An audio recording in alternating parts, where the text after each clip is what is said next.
hoping to see the tandem of Ricky Pearsall and Brandon Aiyuk on the field together. John Lynch spoke today, and well, you may have to wait a little longer than you wanted to. Plus, how did Mac Jones drive down the field and steal victory for the 49ers last week?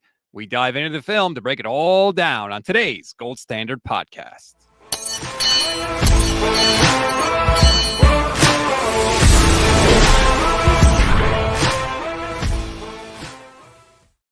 What is good, everybody? Welcome to another Gold Standard Podcast, part of the Pro Football Insiders. I'm Rob Stats Guerrero, alongside Johnny Dell from Johnny Dell's Football Academy. What's going on this fine Thursday, sir? Doing pretty well. We've got some thunderstorms coming through Alabama, so my voice is a little off today, but we're still good. Wait a minute. What does thunderstorms have to do with your voice? It's really common in the Southeast with the kind of thunderstorms we get. There's a massive change because it means that weather is either coming in from the Gulf or it's being pushed out from the Gulf. And so there's a huge change in humidity and it messes everybody's sinuses up.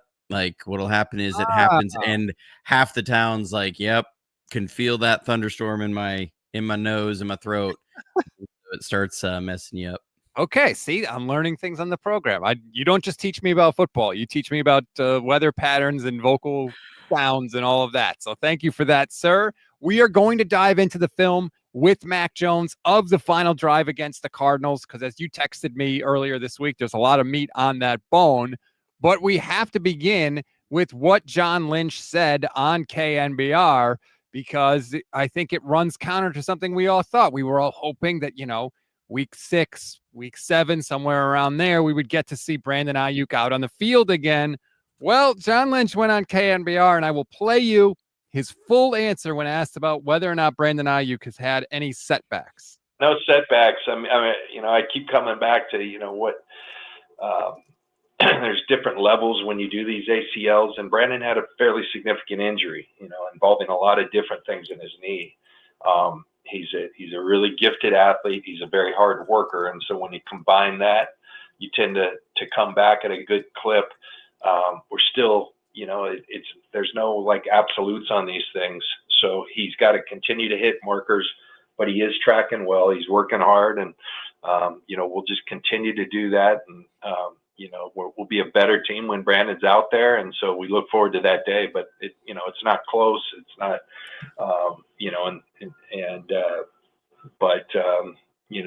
when we have some more information on that, we'll be forthright with it. Not close to coming back. That is not what we all thought. That is not what we all were hoping for, certainly. And we may not see Brandon Aiyuk out on the field. Who knows when?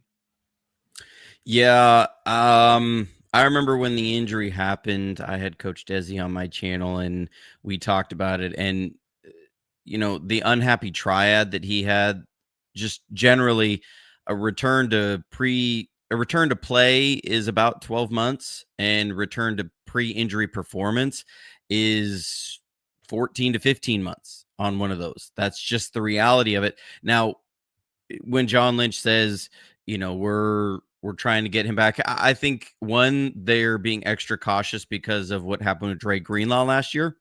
They tried to rush him back at the early portion of that kind of return to play was definitely still not 100%. And then that ended up with him after just a couple games going on IR for the rest of the year. They're going to look at, we don't want Brandon Aiyuk to just be out there for 3 games. We want him to be out there for if we're in the playoffs for down that stretch. So you don't sacrifice possibly having him for the playoffs for having him in mid-November. I think a realistic timeline, I think, is December. That's just my opinion. That would probably even be a little bit sooner than most at being 100%, which John Lynch has said, but I don't think, I think the idea that he was going to be back at 12 months was going to be real tough. That was going to be real tough. And I think they may have been a little too optimistic in their language. It's kind of like if you overpromise and underdeliver, people don't take that well. And so when you say, oh yeah, he's doing great, he's one of these really fast healers, and you see these clips of him running around, it makes everybody go, okay, Brandon Aiyuk should be back week 7 sort of a thing. And I've always skeptical of it, but when you hear that stuff, it's hard not to believe it and know that they need that help. I think it's still going to be December. Unfortunate news, but again, he did say no setback. So it's not like, we thought he was coming back and then he re-injured it. It's just this is a devastating injury and it takes a really long time to come back from. The good news is Ricky Pearsall looks like he is everything the 49ers could have hoped for and more, particularly in this game, Johnny. Ricky Pearsall was catching everything that was thrown his way. To me, they are using Ricky exactly the way they used Brandon Aiyuk in 2023. I mean, he is catching everything he catches is like first down. It's like 13 yards, 20 yards, 19 yards. I love what they're doing with Ricky. Yeah, I mean, Ricky has had so much growth since last year. I mean, really, it's almost night and day as where he's at as a receiver. I think the biggest things I've seen from him are he's understanding the overall role of the offense and timing of the offense and where he fits in that. They're definitely using him as a man beater a lot of times, especially when McCaffrey's getting extra attention. They need to get him some help. I mean, hopefully DeMarcus Robinson is going to be that help, because right now, if we're running clearing routes with MVS, I'm watching safety squat on it. They're not bailing out because they're worried. The corner's worried about getting beat. The corners are just staying on top of them because they're not worried about getting beat on an out route or a comeback route. They're just not worried about it with him or Sky Moore, and that really limits what you can do as an offense. It's why we haven't seen as many of those high crossing routes that have been the bread and butter of our passing game for years. We're just not seeing those be hit. The one that we really tried, one of the ones that we really tried week 1 against Seattle was an interception. So, it's just kind of again shows. And that was one where guys in man coverage all bailed off of their guy and rallied around Ricky Pearsall. So it's just another example of that's what I'm seeing in the secondary, is that nobody's worried about the route running of MVS or Sky Moore. You need another route runner out there. You need a separator. Juwan Jennings is a contested catch guy. Kendrick Bourne is a he's a good receiver, but he's not one of those separators. He's not somebody that you're going to sit there and say, okay, this guy can run a number of routes past 10 yards that can win. And that's what hopefully DeMarcus Robinson bring. If he does bring that, you're going to see this offense really take off. And I think you saw, before the final drive, 70% of the targets, I believe, went to either Christian McCaffrey or Ricky Pearsall. Like, they were not throwing to those other guys. And then on the final drive, you did see them throw to Sky Moore and Jake Tonjes and some of those other additional people. We're going to get to that in 1 second, the final drive for the 49ers. But first, a word from Sleeper. We're so excited to have Sleeper on board. If you are going to make picks this year, do it with Sleeper, and you could win up to 1,000 times your money if you get your picks right. And all you got to do is pick on stats like touchdowns, passing yards, receiving yards, fantasy points, and more in order to do it. Download the app.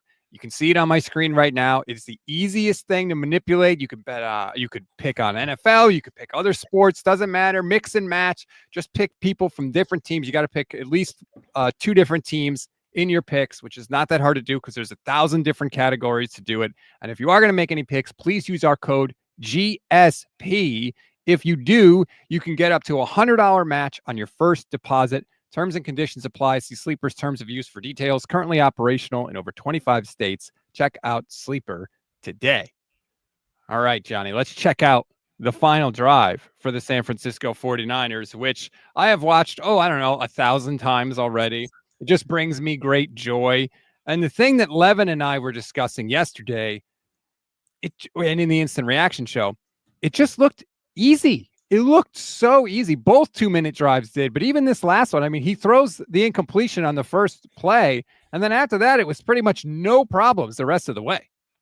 Yeah, what I really appreciated about this is this is really, really good game planning of your 2-minute and high execution. So when you get into your 2-minute, these are plays that usually there's a small package of plays throughout the entire season. It's not a ton of plays. That's offense and defense.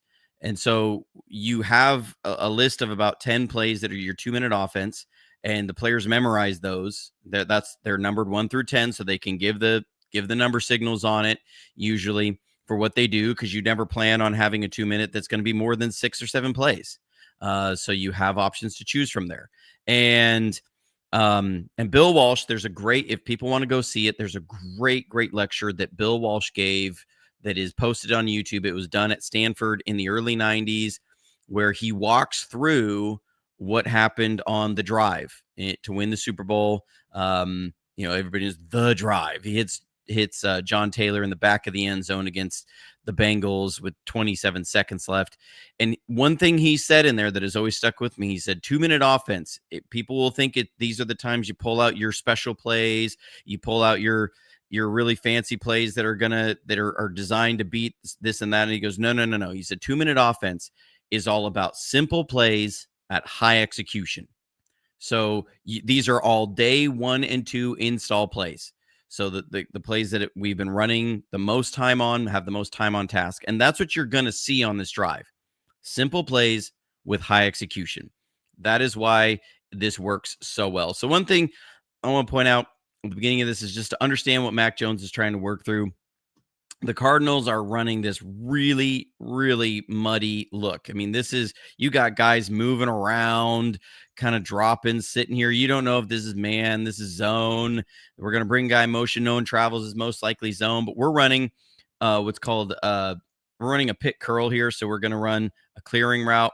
I think that's Jake Tonjes. And then Pearsall's running a pick curl. So he's supposed to work up right off of Tonjes's butt and force if there's a defender out here, this is going to be a curl flat guy, but he can still use it that way. Force him to go over the top is what you're trying to do.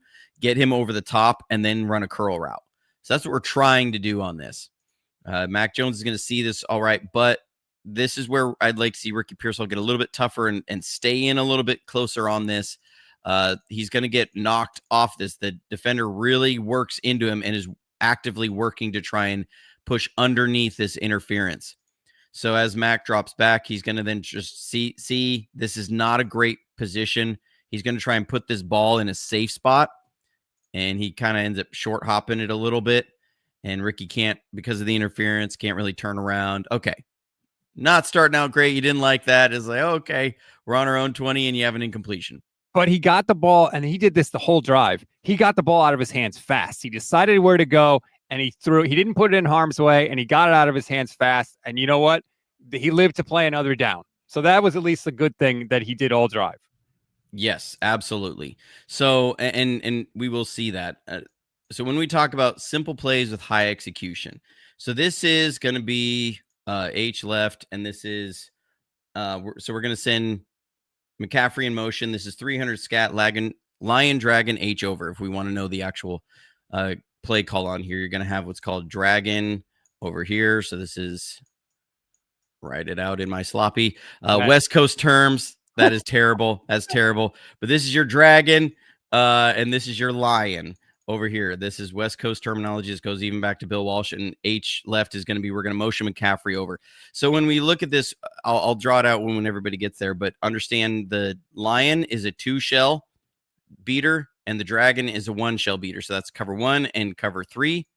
So that's 1 and 3, and then 2 and 4. So that's how we're going to divide this out. So I say that to say, watch how the motion determines what coverage is happening here. So you're going to see McCaffrey go in motion, and now you immediately see communication from the mic. This is Wilson. You immediately see him communicate over here, and then he's going to turn and communicate with the safety.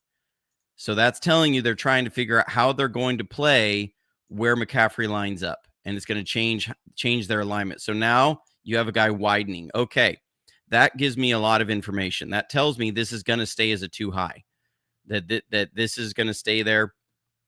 And there's some other details about this that are in there specifically about this guy. But when you see this guy widen, you know, okay, this guy is out in the flat because he's going to widen out inside the numbers. So he's trying to stay within leverage on an outbreaking route for either one of these guys.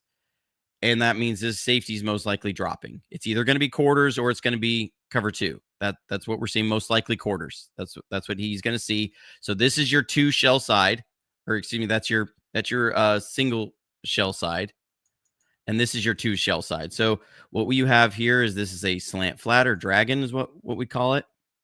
And then you have McCaffrey on H over, so that's just going to run an over route.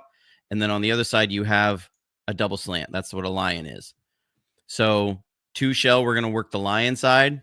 And so when we talk about Mac being really decisive, it's understanding his pre-snap move keys, and then immediately turning and locating that this guy's coming out. That's who we're putting in a stretch, and he's going to hit the inside slant. So it's really good understanding of the pre-snap movement to tell me where I need to go, seeing the key defender immediately, and just hit the throw. So like, that's what I mean. It's a simple play. It's something that goes back to Bill Walsh with the Bengals when he was offensive coordinator with the Bengals, and able to then execute it at a high level. Knowing where to go right away. Simple answers for Mac Jones, for your backup quarterback, is exactly what you want. No risk on the throw. Tonjes is wide open. And Mac actually credited Jake after the game with being ready for that throw because it was so fast. He said that in the past, Tonjes hadn't gotten his head around that quick. So it was nice to see, in crucial moment, everybody executing at a high level. 100%. I mean, guys being alert to what is going on in front of them. Here, we're running a similar idea. We're running lion to the top, so that's double slant, and then we're running H choice to the bottom. So this is, again, your 1 and 3 shell beaters, your 2 and your 4 up to the top. So again, Mac has got to see this, see what are they doing with these safeties. He's going to understand the alignment, sees it. Okay, they're staying. The safeties are staying. So he's going to work to this side. You see him working there, and they're coming with a blitz. So this is a 4 deep fire zone. So they're going to have 4 deep on here and then 2 underneath. So he's going to see the void immediately and hit the inside slant again. So there it is. He sees it. Boom. Decisive. Seeing what they're presenting, getting to the right side of the field, the correct, I'm meaning the correct side, not literally like right hand, but the correct side of the field, and making the proper throw and getting on it and staying calm. That's always, breathe, Mac Jones, breathe. And so you really like what you see there. Now this one is one that was a little bit hard to, it took me a while to kind of figure out what's going on here, because this looks like 2 possible plays that we run, but what happens doesn't make sense with either one. I think I will, but I'll put the caveat that I can't be 100% sure. This looks like what's called choice water. So that means you're going to run a shallow crossing route from Tonjes here, and then Sky Moore would be on a choice route. And if that's what's happening here, Sky Moore should never run these choice routes. I'm just because I don't like how he runs this. And then I believe you got to clear out here. And then why this makes it hard is if this is water, Kendrick Bourne's supposed to run a deep in route here, and he just runs a go. But I think he just alerts this and aborts the route because he wins off the line immediately. There's nobody behind him. No, yeah, and he throws up his hand. So I think that's what's going on here, because on this play, this shallow cross is the alert. So meaning if you get cover 0, that's the throw. That's your pressure beater. And that's what Arizona ends up doing. They're coming with this full-on blitz here. And so he's going to hit the alert. Now, we don't get it. It's great defensive coverage, but Kendrick Bourne does draw the illegal contact that's here. This judge is going to be the one that throws it. This guy got a heck of an arm. He's going to get this flag all the way out there. But you can see Kendrick Bourne beats this guy, and he's saying, "I'm open." He's not the alert. He's not the hot. So Mac's not going to look there. Quarterbacks are not taught to do that. He doesn't have time. So this is one you still get the flag. So it's still a good movement. I want to highlight Dominic Puni here. He does a phenomenal job. You know what? And John Feliciano, you can put this on your Not Our Fault podcast. That Dominic Puni is going to do a great job picking up Mac Wilson first, and he's going to get an arm out and pick up Budda Baker as well. So that is phenomenal. Way to go, Dom. That's the kind of stuff we love from him. Well, see that. he had some rough plays earlier. I mean, he got the safety play where he was holding. Now, it wasn't holding in the end zone, but he absolutely got cooked by Calais Campbell on that play. So nice to see Dom bounce back. Yeah. I don't want to get called out by anybody for having wrong takes on the offensive line. So I won't say that this is Jake Brendel's fault. I won't say when anything happens, but I'll let everybody else see what happens. And Christian McCaffrey has to come up in here and not pick up 27. So I'll let people decide on that one for themselves. Good news is that was a first down, I believe. It was. We still got the penalty and we got a first down. So you're still moving. Great job, Kendrick Bourne, drawing the penalty. It's what you need to see. It's what you don't want to see on that. You keep moving. So we'll keep going. Another good play here. So we're going to end up coming with pre-snap motion again. Now notice nobody's traveling. So we're just bringing this across. Nobody's traveling. That tells us this is going to be zone. And this is really phenomenal, high-level play design by Kyle Shanahan and a really well-timed call. Okay, so what do I mean by that? It's one thing to say it. I'll walk everybody through this, and hopefully we don't get too far into the weeds, but you got to get a little bit to understand what's going on here. So first thing we're going to see is the safeties, where they are aligned. That's a big deal. He's aligned inside the slot here. That tells us this is a quarter safety. It means he's going to be fitting inside. He's not leveraged outside, so he's not a half field safety. Okay, so that tells us it's going to be some sort of quarters over here. We're seeing press, and then he's going to bail. This is a quarters, half. So we're playing cover 4, or Arizona's playing cover 4 on this side. And then what they're doing is this is a form of quarters. They're going to palms it on the other side, or read 2. So that means that how this works is if you have an outside release from the outside receiver, then this corner has to gain depth, but he's going to be reading the release of the number 2. If the number 2 breaks outside at 5 yards or less, then this outside corner is going to convert from being a deep quarter player to a cloud or underneath zone player if this goes down. So that he's got to redirect, gain depth in case the safety has to fly over because he's got his tight alignment. So they're going to get an outside release, and we're going to get that. Okay. And that means that this guy as well, if there is no rapid outside release from the number 2, he's going to take inside. He's going to move inside and match anything that breaks inside. If anything goes vertical, he's going to hand that up from the number 2. He's going to hand that off to his safety. So that's what's going on here. So how is our design really good on this? Well, we're going to take an outside release from Kendrick Bourne. That's going to cause this safety to drop and gain depth. And then as he doesn't see a rapid inside break from the number 2, he's going to then have to convert and match this route outside. Because we have that, this safety has to gain depth. And then what you're going to do is you're going to bring Kendrick Bourne on an under return route. So he's going to come make this look like an under route, take 2 steps inside, and then he's going to break out. So you have to have this guy has to match. You run off the outside corner, and then you're going to break outside while forcing the safety to have depth. That is really high level, like detailed install against this defense. Right. What you're doing is you're breaking the defense's rules. Kyle knows the rule, so he knows that route is going to break open, and there's nothing the defense can do about it because they have already made all their sort of decisions on the play, so to speak. So Kyle has essentially created a wide open space on the field where nobody else is going to be. Yeah. And some of the keys on this, people say, well, how do you know that's their defensive call? Look at where everybody's watching.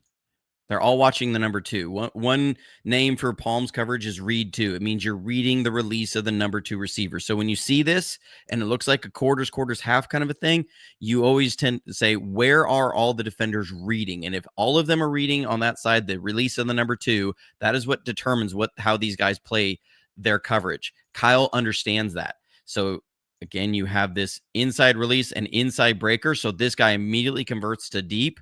This guy's going to match now. And now this guy has to kind of work in or possibly go back and gain depth. Most of the time you see them try and cross key when that happens. And so when he sees that, and that's exactly what you see Budda Baker do here. Okay. He immediately tries to cross key. So you take his eyes off it. Now this is your matchup. You've got this run off and you have this breaking out. That's what I mean on high level design and execution that you get. And I mean, it's an 8-yard play, but there are so many details that go into getting an 8-yard gain in the 2-minute. And if you go back and look at Mac, where he's looking on that play, he's looking there the entire time. So he sees it like exactly as you said. He's like, oh, I know where I'm going to go with this. He sees it, gets it out of his hand right away, delivers an accurate pass, which we got to mention that too. And there's 8 yards for you. Yep, 100%. And I mean, it's not a really complicated play as far as like, it's not like you're asking him to go 1, 2, 3, 4 into his reads. It's a simple read, but it's a simple play, but high execution. All the details were executed really well. I love that about it. Okay, so now Arizona, we're going to see this post snap, but they're going to end up saying, okay, we're going to force issues now. So now we're going to play quarters on the back end. And what we're going to do is we're going to end up dropping both ends out into coverage. We're going to take away these quicks and then on the outside, and then we're going to come with a double blast blitz off this side. We're going to overload you. So this is a sim pressure. You're only rushing 4, but you're making this have the same effect as an all-out overload blitz. Well, now we're running 200 scat Lion Dragon Y over. So what I talked about Lion Dragon H over, this is Lion Dragon Y over. So here's the Lion side. Here you're going to have the Dragon side. We're going to have McCaffrey out in the flat, Pearsall on a slant, and then the Y on a little over route. And so, again, high level execution of this. Same thing. Here's your 2 shell. Here's your 1 shell. Same thing as we saw before. So even though they come with this sim pressure, the read on the back end is the same as far as which side to work. And you see Mac, he sees it, 2 shell. He's working that Lion side. So now, on the 2 times we ran Lion before, he threw the inside slant, right? Well, this is what I love to see. Quarterbacks are reading. They're not guessing pre-snap and making the throw anyways. So he's going to see this defensive end drop and be on the inside slant. So what he's going to do, he's going to throw the outside slant. That's the key read. He's not predetermining it. He's making the read and making the throw, being decisive. Love to see that. And that's Sky Moore. Guy didn't have a catch in the NFL last year, and he just had a catch on the 2-minute drive because Mac, he wasn't saying, I'm going to this guy no matter what. He's saying, I'm trusting my reads and the system and simple plays with high execution. And I think sometimes Brock gets into trouble there because sometimes I do think Brock says, hey, I'm going to throw to Juwan Jennings like he did right before the 2-minute warning in the Super Bowl against the Chiefs, even though Brandon Aiyuk is open in the slot and should have been the read. Brock even said that's the play he wanted back because he was like, wow, it's Juwan, it's 3rd down. No, man, no, don't do that. And I loved Mac's execution on this whole drive. He understood the assignment, right? I got to get this ball out of my hands. If somebody's open, great. If they're not open, I'll throw it away. And he got it, man. Like he didn't give the Cardinals any chance to get pressure. Any sack could have derailed the whole thing. It was just highly executed by everybody across the board for the 49ers, which is why they didn't have a single 3rd down in the drive, and which is why it looked so easy for the most part. Yeah, this was the only play I think if Mac Jones was to go back, he'd probably say this as well. This is the play that he wished he had worked better. Now he still kept it from being in a negative play, which is still really good, and he needs credit for that.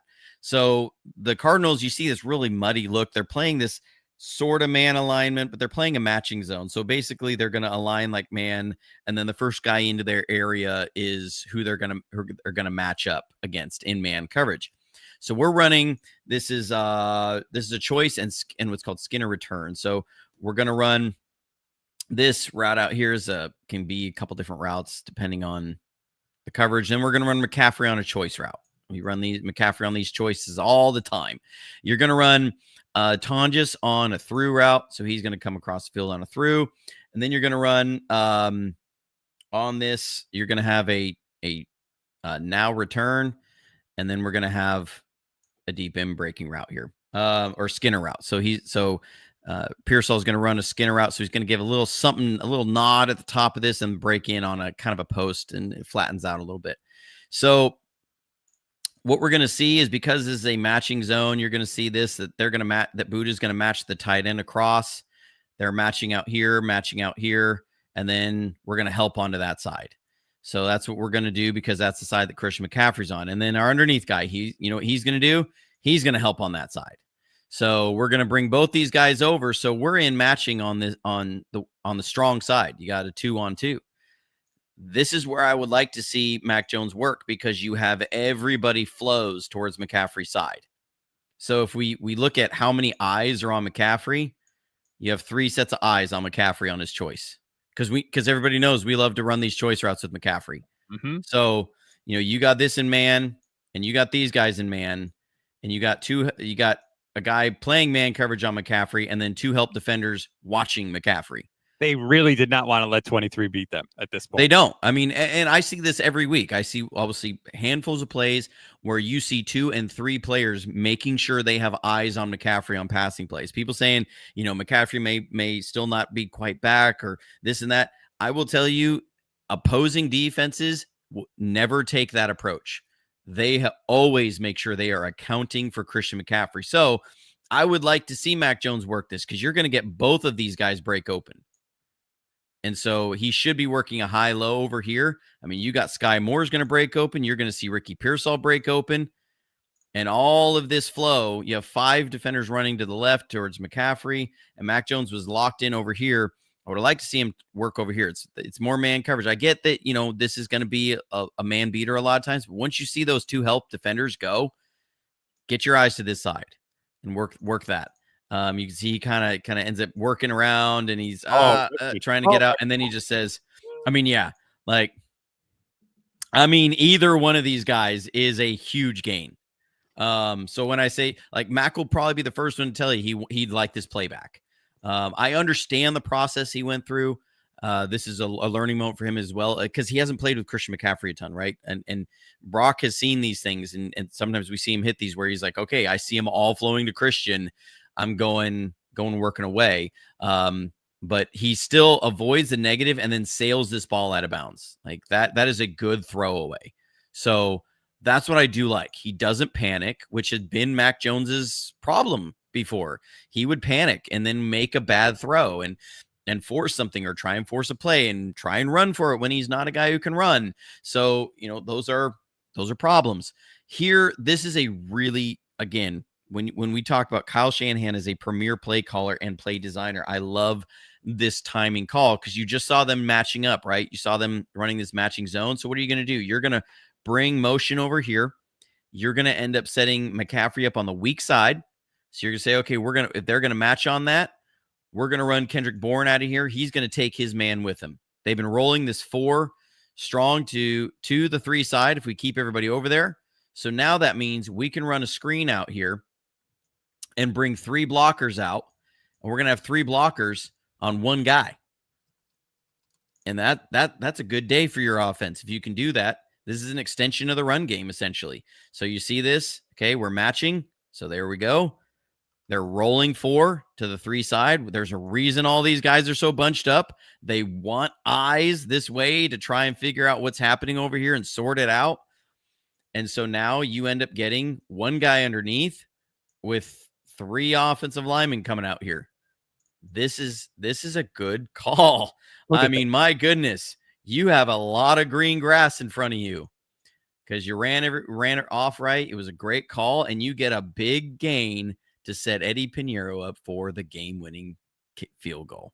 If you go back to when Mac releases that ball, there's like 7 guys that have no shot to affect the play. They're just not there. It was such a great time. It was such a great time for that call. I mean, so you've got the 3 guys on the right there. They can't do anything about it. The deep safety on the right side of the field, he can't do anything about it. The defensive linemen that are rushing the play can't do anything about it. It was the perfect play, the perfect timing for the play. And it was such a low risk, right? Like that is the best combination you could possibly get as a play caller in the 2-minute drill. Low risk, with 3/4 of the defenders basically unable to do a damn thing to stop you. And oh, by the way, you're getting the ball in the hands of your best player. This play could have gone for a touchdown. Yeah. I mean, it's one of those, like, give credit to Arizona for hustling and the effort to rally. But I mean, my goodness, like when I watched the breakdown, I was like, oh man, like that was such a well-timed call in that moment of being able to, and this is truly what makes Shanahan kind of stand out, is his ability to also see these things on the fly. A lot of coaches don't always see these things in the moment, and that's why you see him stand, like usually when you see him on the sidelines, he is way back there. You can't see him on here because that's a Cardinal sideline, but usually he's going to be way down that way or way down this way, so he wants to see the whole picture, and he's looking for those safeties. And I realized I didn't share the screen anymore, so I was drawing on it. Nobody could see. That's embarrassing. Way to go. Game plan. It's been a long week. Gameplan.exe on Twitch says, where's Johnny's breakdown of the Pinero field goal? I am not a special teams guru. Look, I don't want to drop names, but I'll let people figure it out. There is a former 49ers kicker who is nominated for the Hall of Fame this year that I reached out to through a mutual friend. Now, it may have been that his email did not work anymore because it was an AOL email. That'll just tell you how old it was. And I actually reached out to him last year about potentially, giving us some insight into kickers and technique and all this stuff, because none of us know anything about it, because it's not that Shanahan doesn't even know anything about it. Okay. It's just not a lot of people's specialty. So I tried to bring him on, and he said he did not respond. So I never got a response back, or else you would see a breakdown of Eddie Pinero's field goal. It went through the uprights. That's Kyle Shanahan's breakdown. Yeah. That response by Kyle, that reaction shot where he just drops what I imagined was an F-bomb, but he was all about that moment. Just like, just the satisfaction of knowing, like, we line up for these kicks and that you just don't have to sweat it out. Like, if that was Jake Moody, even though that was like a 25-yard kick, whatever it was, we would have been sweating it out. I had no doubt in my mind that Eddie Pinero was making that. Once McCaffrey got down to where he got, I was like, this is a wrap. It's over. And it was, naturally. I like this comment from Stephen Duckett, YouTube channel member. Do you think Mac Jones wishes Kyle Shanahan drafted him instead of New England? Brock is on track to come back this week, and that's great, obviously. But Mac has to be wondering that, right? He has to. It's one thing, especially to come here in training camp and learn the system and all that stuff. And you're like, hey, this could have been pretty good. But to see how it works in the games, he had to be like, my God, I could have had this all along instead of Matt Patricia calling my plays in New England. Well, and I think it was also the culture difference. New England, and every coach from the New England tree is really well known for, they are not exactly the most encouraging group of people. They are generally we're going to tear you down and then build you back up, to very military style. You will do it our way, the Patriot way, right? Sort of mentality. And that's why certain players do not function with these different coaches from the Belichick tree, because all of them have this same sort of approach and mentality to coaching. We saw that with Vrabel, right, in Tennessee. AJ Brown wanted out. He did not handle that kind of coaching style, and there are certain players that don't react well to that. And I think Mac Jones is one of those. Now, that's kind of the same coaching approach that Nick Saban had, but Nick Saban also wasn't real hands-on with Mac Jones. Nick Saban was more the defensive guy. He's given a lot of autonomy to his offensive side. And so I think the pressure of trying to follow Brady, and you're constantly being torn down to be built back up, that wears on a guy, especially when they're young. And I think that really affected Mac. I do think Mac, if he could go back now, players will always say, well, you can't go back and change it, so why sit there and dwell on that? I can only focus on what I need to do in the future to set myself up for success, or set the team up for success. I think he just looks like a guy that's more comfortable in every way right now. I think this kind of a system fits him so much better. It's very, very similar to what he ran in college. Very similar. And he talked about that has been helpful, that it's very similar to what he ran when he was at Alabama. So I think, there was Mac Jones didn't go 12th overall just because he had, it was 12th overall, or was it 15th overall? I don't know. I can't remember. It was first round. He didn't go first round just because he had some great weapons around him. He is a talented quarterback. There is no doubt about that. And he's in a system where it allows him to operate with the skill set that he has. And he's got in spades. So this should be no surprise to anybody that Mac Jones is playing at a really high level. This was the expectation I had, that if we were projecting him to come to the 49ers, I thought this was very much what we would see from Mac Jones, and it's working out that way. And I hope we never see it again. Like, I don't, not to be a jerk, but sorry, like I want 13 back there. Yeah. That play that you showed, the play where you thought Mac left a little meat on the bone and threw the incompletion, that was the one play on that drive where I thought, if Brock's in there, that's a gain of yardage somewhere, either a completion to somebody or he scrambles, because there was no pressure on Mac. Like, if you go back and watch it, he's not under any pressure. So I think Brock would have done something there to gain yardage. But again, it doesn't matter, right? You throw it away. Yes, you left meat on the bone, but you've got other plays. I can't remember if that was a first down play. It had to be a first down play, actually. Yeah. They didn't get to a third down. So it was a first down play. So you knew you had many more chances. Like, you didn't have to press the issue at that point. But that was really the only play on that drive where I thought Brock probably does more there than Mac did. But he has looked smooth in these 2-minute drives. The 2-minute drive before halftime was very well executed as well. You cannot have any complaints about how Mac Jones has played thus far. And again, we don't know how banged up he is this week too. That's a thing that the 49ers are dealing with as well. So we'll see. I'm a little nervous that if they play Brock this week and then play him again on the short week on Thursday, that the turf toe could act up again. But I just have to defer to them and assume they know more than I do, and we'll see what happens. We say that. Yeah, but then we constantly see the slew of injuries.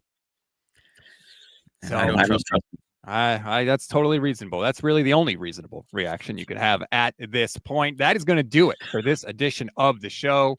Please like this video, subscribe to the channel. We do film breakdowns every Thursday. If there's something you specifically want to see, leave it in the comments. Leave it in your 5-star review on Apple Pods if you would be so kind. We're happy to take a look at that, but thank you, everybody. We appreciate it. If you want even more 49ers film breakdown, go to Johnny's channel. Just search Johnny Dell Football Academy on YouTube. It pops up. I'm sure there's more on this drive. I'm sure there's more on everything, because it's anything you could possibly want on the 49ers. It is there for you. Johnny, I can't wait to do it again next week. Absolutely. And for those who are waiting for my weekly breakdown, that is coming later today. I've been extremely busy this week, but it is happening. There you go. So make sure you check back for more. Enjoy the rest of your Thursday. Oh, do you have a pick for well, let me ask it this way. Who should we be rooting for on Thursday Night Football tonight? The Seahawks or the Cardinals? Cardinals. I'm scared of them down the stretch. Yeah, because you think Seattle's better. I completely agree. The Cardinals offense is putrid. I expect Seattle to beat them, but we'll see. But at least there's something to watch tonight as well. Enjoy the rest of your night. Go Mariners. Had to sneak it in. See you.